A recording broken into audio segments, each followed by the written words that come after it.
Tomorrow begins the champions part of the Principal Charity Classic at Wakanda Golf Course here in Des Moines.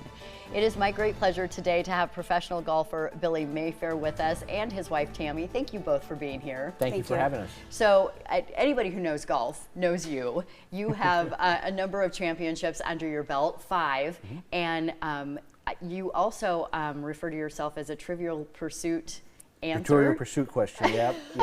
I'm the only person to beat Tiger Woods in a playoff. I love it. And this past year was our 25th anniversary from that, and I still get asked just about every day that question, and I love it. People say, "Don't you ever get tired of it?" I beat Tiger Woods. How can you ever get tired of talking about that? Right, and golf is what you love. It's what you live. What we love to do, and if that's what they want to remember me, that's fine by me. Okay, I would take that as well. Yeah. All right, well, you have made headlines a lot over your life, but most recently, particularly for people like me, what you've been very public about in recent years is your autism diagnosis as an adult. Yes. So back me up to your diagnosis in 2019. How did that even come about?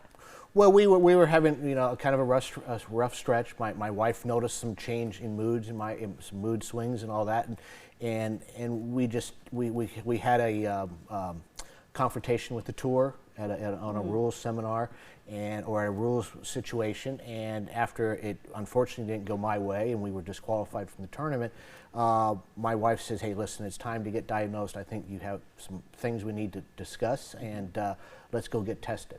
And I fought tooth and nail, didn't want to do it, just the typical thing, and finally she talked me into doing it.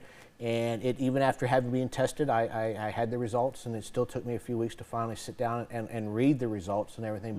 But once I did, it was like the floodgates opened up for me, and things in my life started making sense to me. Why was I the way the person I was? Why did I struggle in school? Why did I struggle with having a lot of friends? Why do I enjoy going to the golf course all by myself all the time and being out there for hours by myself? It just opened up a lot of doors and made me aware of that, I'm actually very special in a way because this is just the way that I was built. Right. So a phrase that I love that so many professionals and parents have said to me in recent weeks and months is, the autistic brain is just wired differently. Does that click with you? Absolutely, it does. I did see your piece. It was a wonderful piece you and your husband did before we got here to the studio, and your husband and you were right on. Every time I would read it, I go, "Yep," the light goes off, and you go, "Yep, I understand that." And I think your husband said it the best. It's a different language. Yeah. You speak kind of a different language than everyone else, and it's very difficult, not so much on the person who has autism, but the siblings, the parents, the grandparents, the other children in the family, and that's been probably the thing that my wife and I have been trying to help people with more than anything. Yeah, I love that. Tammy, I want your perspective. You're sitting here vehemently nodding and kind of grinning as Billy's describing your involvement in sort of pushing him toward just trying to figure some things out. Tell me about how that was for you as a spouse. Difficult, in a word, because you love the person. We also have a son that's on the spectrum, so I felt double whammied. And then I had a different element because he's a public figure.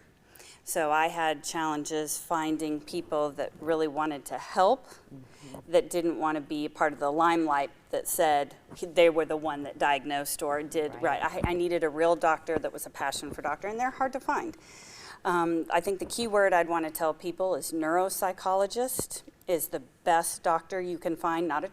Not necessarily. There are some child psychologist or counselor, but neuropsychologist is the one that's going to deal with the brain, because we are talking about a brain disability.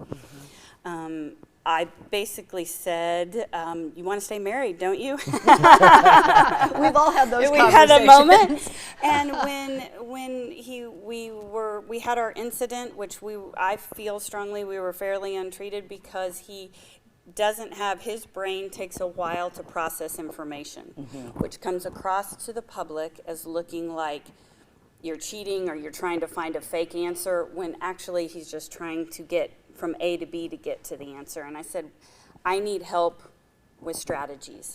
And that's what it comes down to. Learning, I call it Russian, Japanese, whatever you want it. You have to learn the other language, and then teaching him neurotypical. Right, exactly.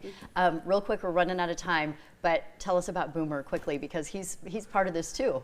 He is. We rescued Boomer. He's a miniature poodle, and we've taught him 2 specific things for Billy. One is called nudging, the other is deep pressure therapy. So when Billy has what we call spinning in his brain, and he doesn't realize that, and he cannot read facial expressions, so most specifically when we go check in the airport and they give us a hard time because our golf bag is 70 pounds and you have to explain that this is not beer golf on Sunday and this is how you pay your bills, and that frustrates him and he doesn't know how to explain. And his meltdown comes across as anger, so we don't get kicked off a plane. He will nudge him first, and then if that doesn't work, he climbs to want to get in his lap. Because as it's been explained, the pressure on the abdomen calms him down. Yep. And it's been the most brilliant gift, and I wish I'd had Boomer a long time ago. A long time ago. But We love Boomer's Boomer. a blessing. All right, awesome. Thank you both. I wish we had more time, but we're No, so it's- grateful for you being here. Thank you for Thank having you us. for having us. All right, thanks for sharing your story. We'll be right back.